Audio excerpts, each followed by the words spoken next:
Forget bland tuna onigiri. Today, we're making the viral volcano tuna bomb, a modern street food twist with deep heat and incredible crunch. Start by creating your filling. Combine drained tuna, Kewpie mayo, and the complexity of gochujang, seasoned with soy sauce, sesame oil, and a crucial hit of fresh lime zest. Using seasoned sushi rice, form your classic tight triangle shape around the filling.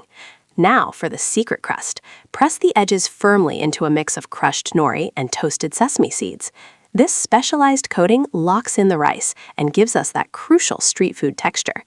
Lightly sear all three crust-coated sides in a hot, lightly oiled pan until perfectly golden brown and incredibly crispy. This short sear transforms the soft texture of the rice, making it an irresistible restaurant-quality snack. Place the crispy bomb onto a fresh strip of nori. Top generously with more of that creamy, spicy tuna mixture and a sprinkle of crunchy fried shallots. The final modern touch, a quick blast with a kitchen torch for that desirable smoky aburi finish. This is the ultimate spicy tuna onigiri.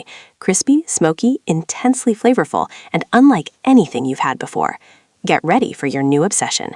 Don't forget to subscribe, like, comment, and share.